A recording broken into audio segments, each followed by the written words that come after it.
তাছাড়া আপনি ভালো আছেন ডাক্তারবাবু? এটাকে কি ভালো থাকা বলে দীপা?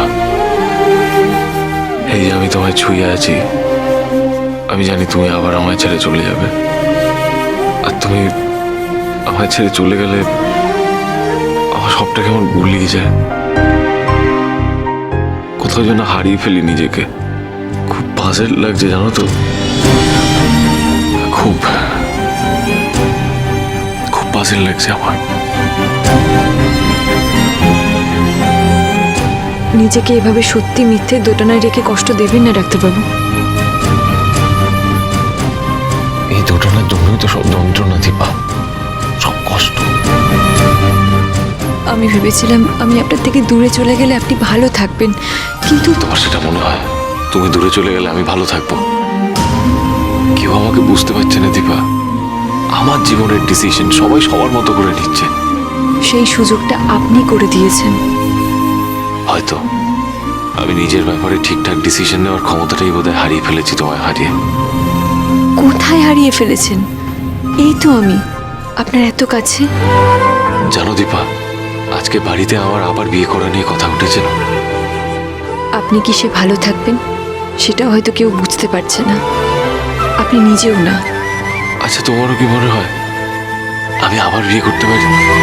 আমার আজকাল যা কিছু মনে হয় সবই বারবার ভুল প্রমাণ হয়েছে, তবু আমার বিশ্বাস এটা কখনো হতে পারে না। আমাদের বিয়ে ভাঙার ক্ষমতা কারণ নেই।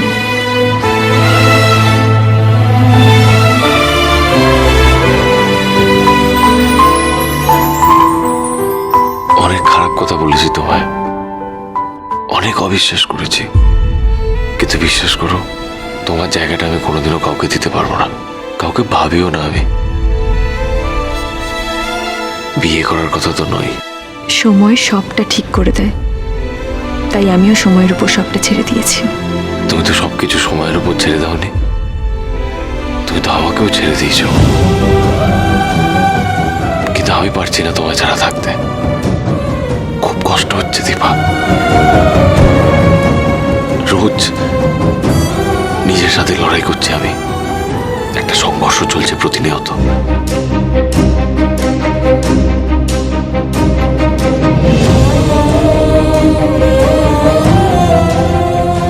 আমি পারবো না দীপা, আমি তোমায় ছেড়ে থাকতে পারবো না।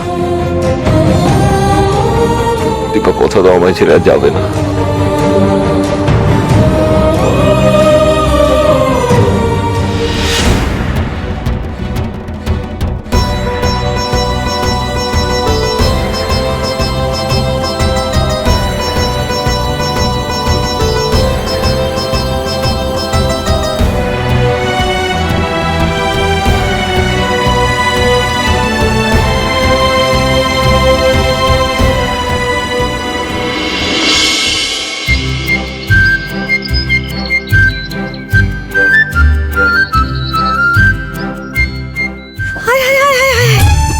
এসো মা, এসো।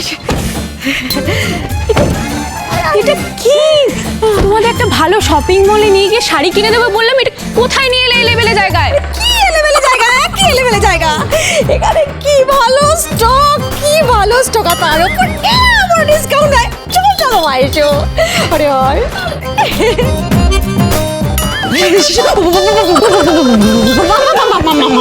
দাঁড়িয়ে গেলি আর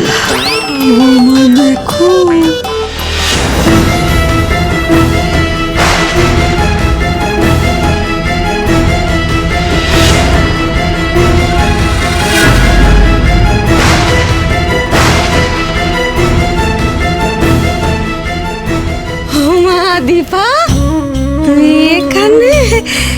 আরে কতদিন পর দেখলাম তোকে রে। গেল যা, কেমন ডাকডুকে সুন্দরটি হয়েছে দেখ। আরে তুই বুঝি এই দোকানে চাকরি করিস? আপনাদের কি লাগবে বলুন, এখানে সব রকমের শাড়ি পাবেন। আপনি আগে করছে কেন? ওই কি লাগবে বলছে? শাড়ি?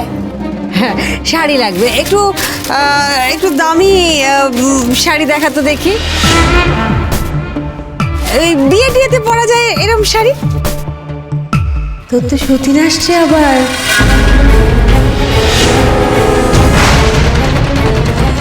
মানে দিনক্ষণ যে একেবারে ঠিক হয়ে গেছে তা নয়, কিন্তু ওই কথাবার্তা করে পাকাপাকি হয়ে গেছে হলো বলে। একটু তাড়াহুড়ো করেই হচ্ছে বিয়েটা। সূর্য সে তো আবার হুশ করে উড়ে গিয়ে বিদেশি সংসার পাতবে। তাই ওই বাড়িতে বিয়ে লাগলে তো আবার খুব অসুবিধা হয়, এলে বেলে শাড়ি টাড়ি পরে তো যাওয়া যায় না। তাই উর্মি আমাদেরকে নিয়ে এলো। এই বিয়ে হবে না।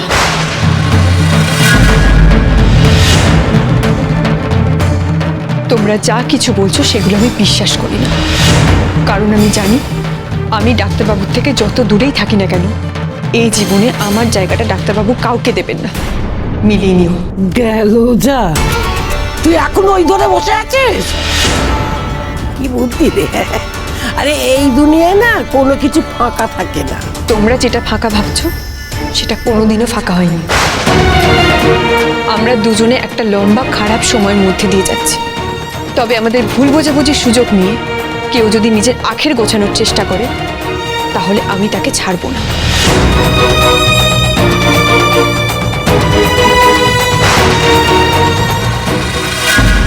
মাকে তো ফোনেই পাচ্ছি না, কি করি এখন?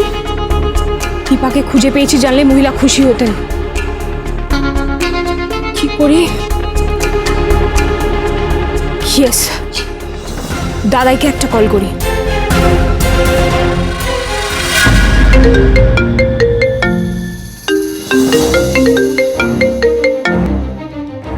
হ্যাঁ বলো। হ্যাঁ দাদাই, সরি আপনি হয়তো ব্যস্ত আছেন, কিন্তু এমনই একটা ব্যাপার যেটা আপনাকে না জানালেই নয়।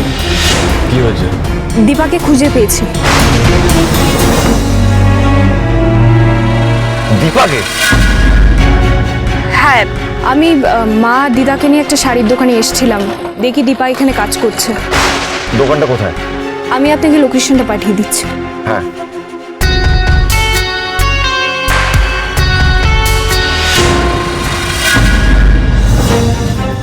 স্টপ দেখা,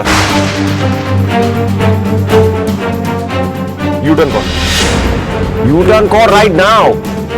কেন সূর্য, তুই এখন ওই দোকানে যাবি? তুই জানিস না হসপিটালে কত কাজ। দীপাকে দীপার মতো ছেড়ে দে please. I'll take a cab, তুই যা। সূর্য ফাইন, ঠিক আছে আমি যাচ্ছি।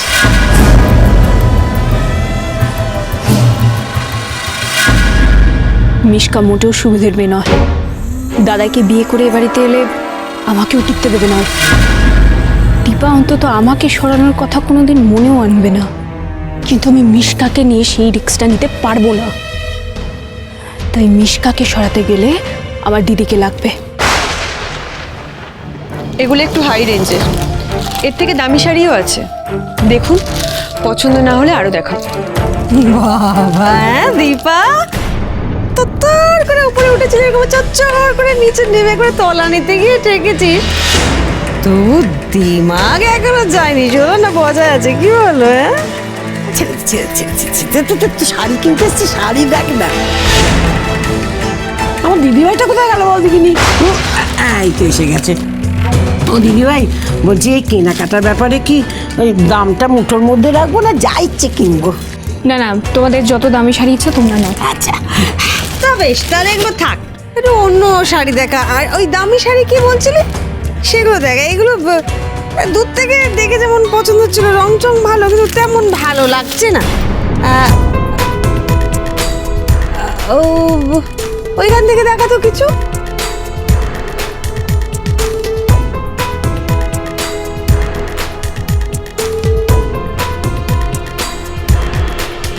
ও মা গো মা, বাবা তোকে কি দেখে চাকরিতে নিয়েছে রে?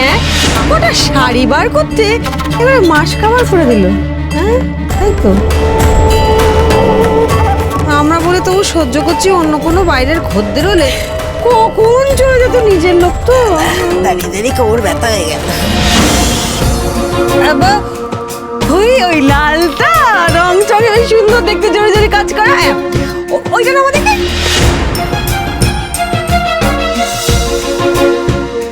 আপনারা একটু অপেক্ষা করুন, আমি বৌদিকে ডেকে দিচ্ছি, উনি নামিয়ে দেবেন।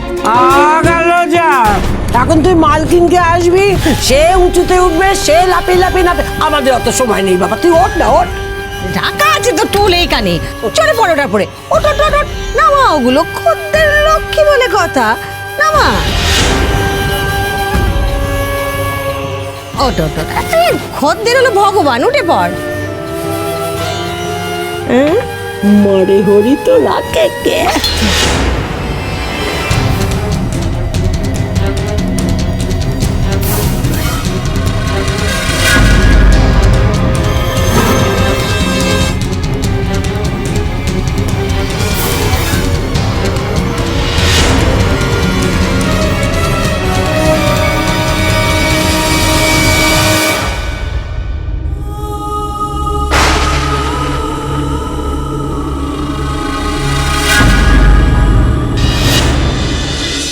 অনুরাগীর ছোঁয়া সোম থেকে শুক্র রাত 9:30টায় স্টার জলসায় ও ডিজনি প্লাস হটস্টারে।